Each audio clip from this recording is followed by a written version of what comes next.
Today we're talking to F. William Engdahl, the author of several books, among them Gods of Money, Wall Street, and The Death of American Century. And he is also a political risk consultant. So we're going to discuss several of the most burning political and economic issues in the world today. Mr. Engdahl, thank you very much for joining us. Glad to be here. To start off, basically, never before has the world faced so many economic and political problems all at the same time. Would you say that these conflicts, which we're seeing today, in terms of euro and the dollar situation, and what's happening in Northern Africa and in the Middle East, do these conflicts feed off each other? Are they somehow related, or not particularly? What I see in all these conflicts, the decision to bomb Libya, the crisis with the dollar, the crisis with the American economy, and the conduct of American foreign policy in the last period is all part of a breakdown of an entire superpower structure that was built up after the end of the World War II.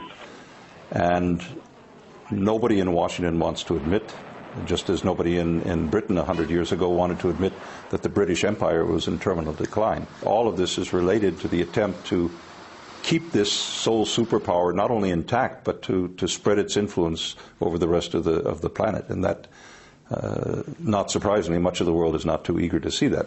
So would you say that what's happening in the Middle East or in Northern Africa right now is basically an attempt on the behalf of the United States to keep its game up?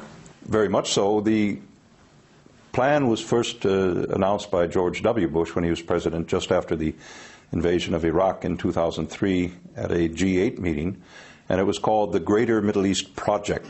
And that project, they published a map of what they had in mind, was the control and the democratization, as they call it, of the entire Islamic world, from Afghanistan, Pakistan, down through Iran, Syria, the Persian Gulf area, the oil-producing states there, and across North Africa all the way to Morocco.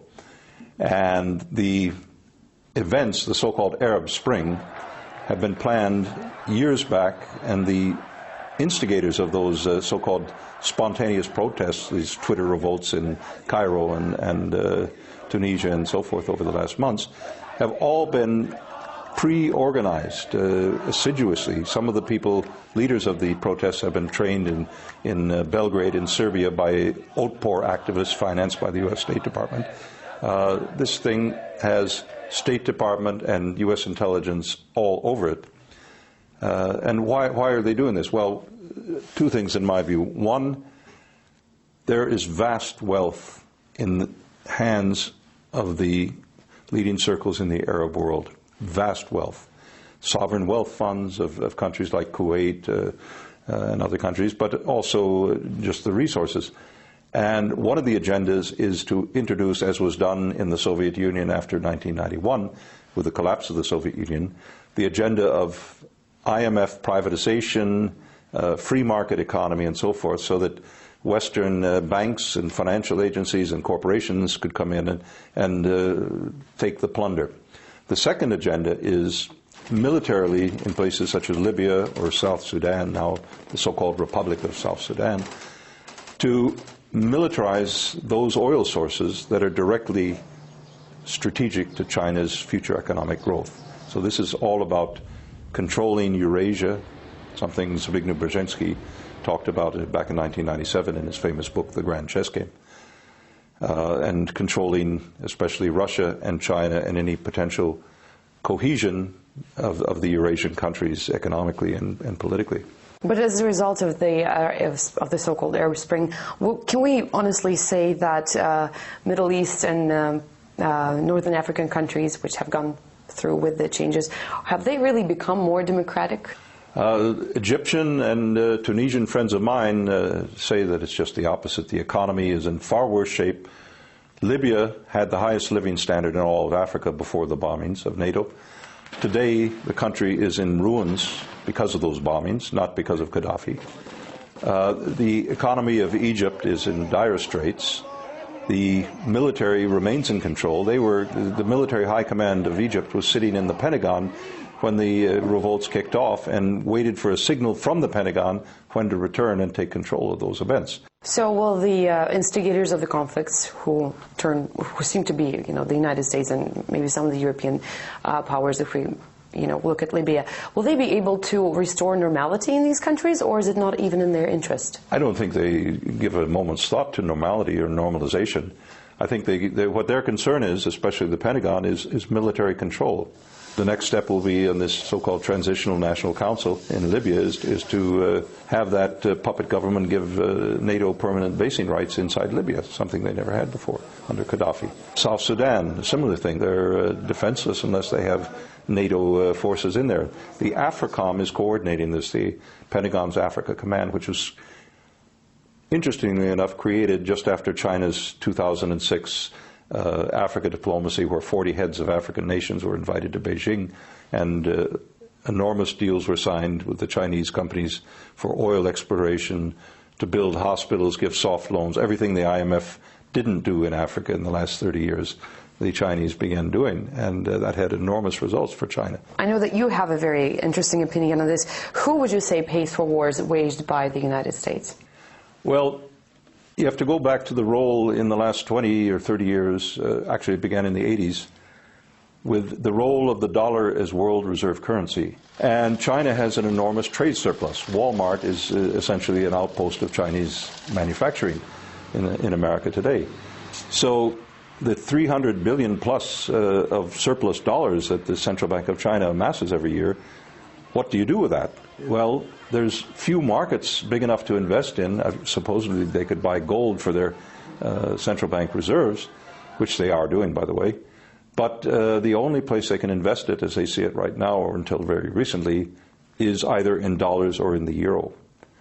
They've got something like $3 trillion of US dollar treasury bonds or bills as their reserves today. So, in effect, the U.S. would not be able to finance the deficits that they're running to wage those wars in Afghanistan or wage those wars in Iraq or in Libya unless the Chinese were buying U.S. Treasury bonds. So ironically, the Chinese are financing wars directly directed against Chinese national interest for energy security. Would you say the United States is going to, has any chance of resurfacing from the crisis that it's finding itself in right now? The only way, as they see it, they can survive and keep the dollar as their instrument, Wall Street I'm talking about, is the gods of money, as I call it in my book, is to find new areas of loot. So the Arab Spring is directed against grabbing and privatizing the vast wealth of the Arab oil world and the Arab world generally, just as the use of the IMF in the former Soviet Union was consciously designed by Wall Street and by Washington in order to plunder the vast resources of Russia and the former Soviet Union and Warsaw Pact countries. So if the dollar does not retain its superior status, do you think there is any likelihood that the euro will retain it, or inherit it, rather? Well, one reason that there's this difficulty with Greece and these so-called Eurozone weaker economies is that this is part of a kind of a covert financial warfare between the dollar and the euro as reserve currency. It started when the Chinese started complaining publicly about the flawed economic policy of Washington, running up deficits and endangering the value of Chinese treasury bonds. So now, just when that became public, suddenly there was a Greek crisis, and the Greek crisis was put in place in 2002 before Greece entered the Eurozone by none other than Goldman Sachs, the most powerful bank in America, arguably today, politically well connected in Washington. So it's very clear if you follow the money trail that the Greek crisis was programmed to be detonated at command by Wall Street and the U.S. Treasury as well as the Federal Reserve in order to defend the reserve currency role of the U.S. dollar. But I don't see the European economies endangered as the U.S. because one great difference, Europe still produces things. Europe still has real industry. Would you believe that, from going back to the beginning of our interview, would you believe that there are some European countries which benefit from the situation unraveling, say, in Libya right now, like France?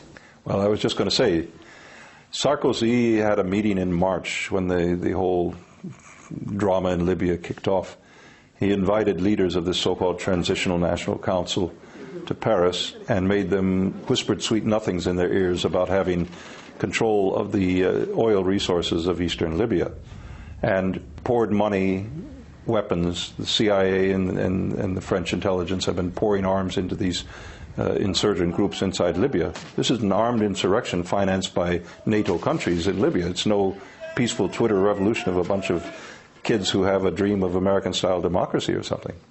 This is raw power grab by the French. What do you predict, or in your opinion, what do you think will happen in Libya now? I mean, the NATO troops will have to pull out at some point, and then what? Well, will they? I imagine an Iraq-like scenario, or Afghanistan. What do you have in Afghanistan? You have 17 permanent U.S. military bases in Afghanistan, most of them air bases who are not bombing the Taliban. They're preparing for a coming war in perhaps 10 years with China, or maybe with Russia. They've got a military bastion in the heart of Central Asia. That's something that they never had during the Cold War. So I think Libya is destined for a similar treatment. What role do you think Russia should play in the events which are unraveling right now? I think Russia, given the history going back more than the Cold War era, Russia can play a very stabilizing role as a counterforce to this highly dangerous strategy of the Greater Middle East project of NATO and the U.S. in that region. Russia can play a very important role blocking some untoward events from the side of the UN Security Council in Syria. I don't think China would agree, as they did on the Libya case, to a UN action, sanction action in Syria.